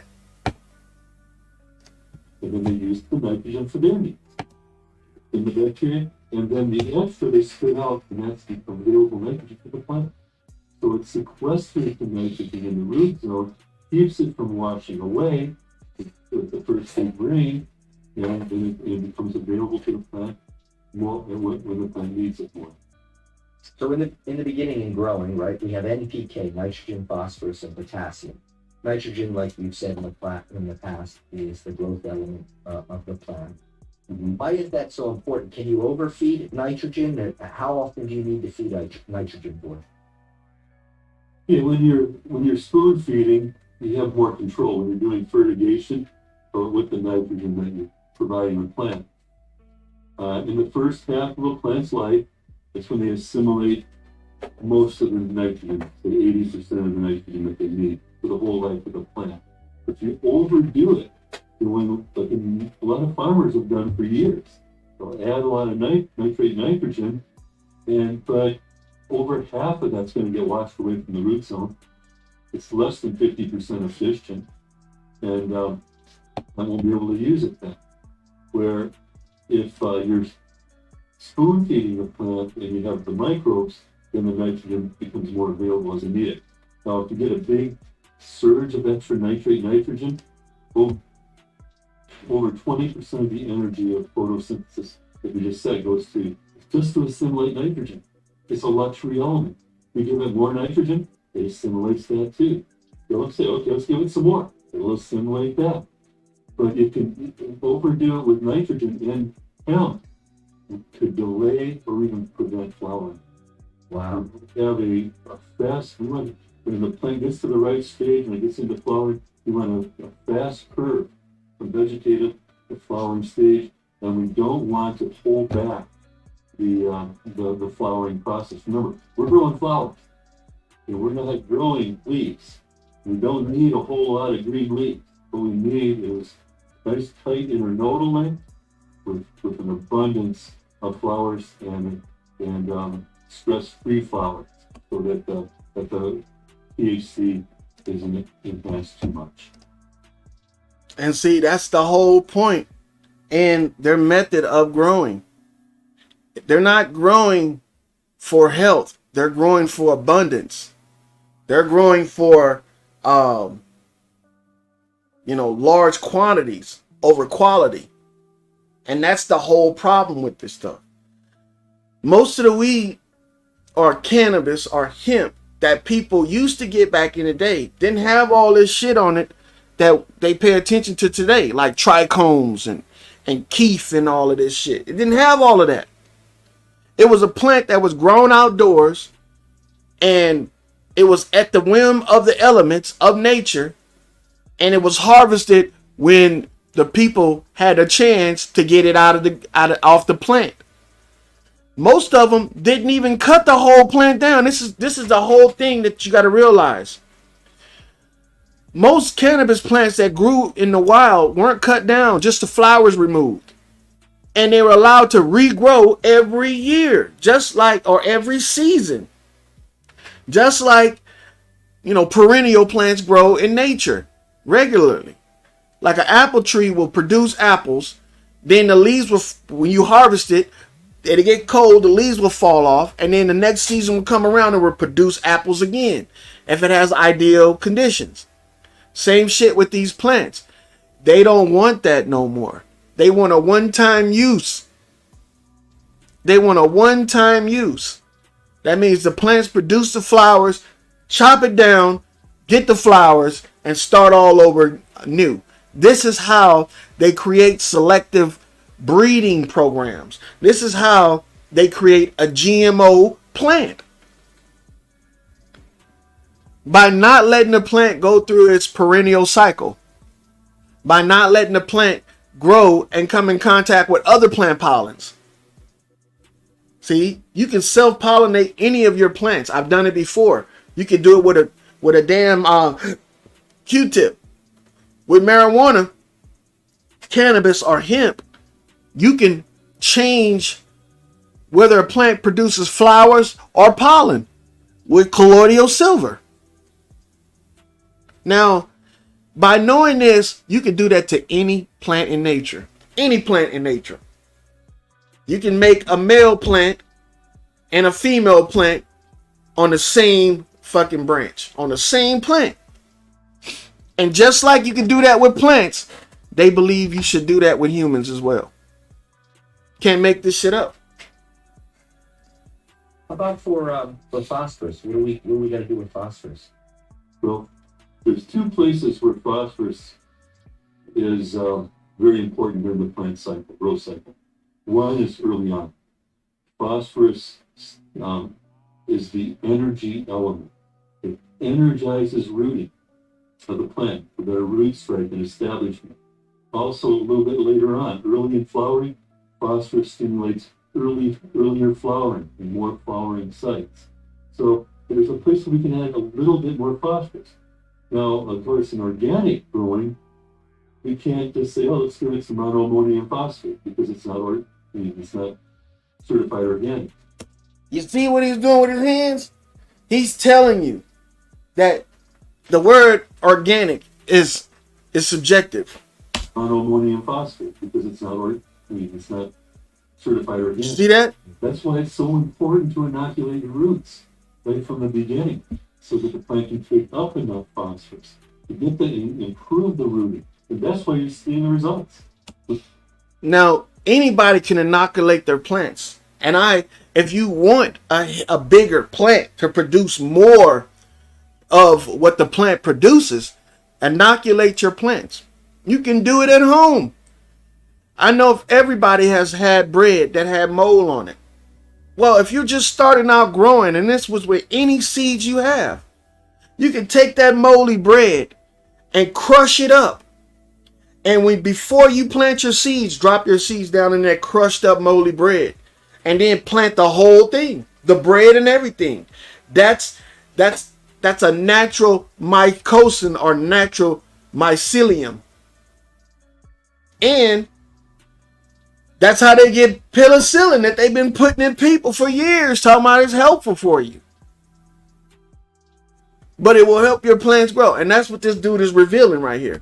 When you do that, to get better root growth, you're not just taking up phosphorus, they're taking up water and all the other minerals more efficiently as well. So it's going to have a downstream effect. on the quality of your crop. So that's one of the, phosphorus to me is the limiting factor in organics. Even if the soil has enough phosphorus, it locks up. It locks up with calcium. It locks up with sulfates. It's very slowly available to the plant.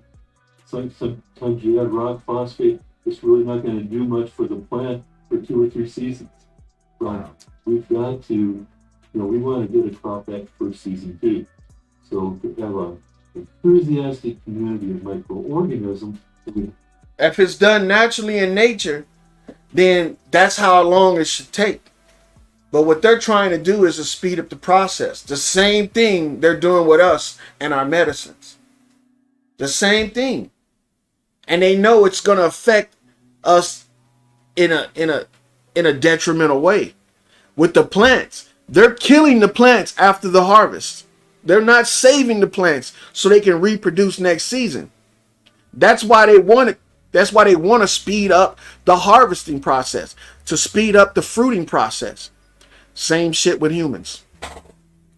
Think about that concept he just now said about, speeding up the process of the creation of these plants and their fruits and their flowers, only to cut them down after they receive the flowers or the fruits off of them.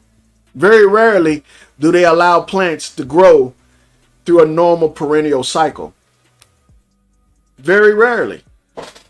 If you grow tomatoes indoors and you harvest tomatoes off of that plant and you don't take it out to destroy it, that plant will grow new tomatoes next season.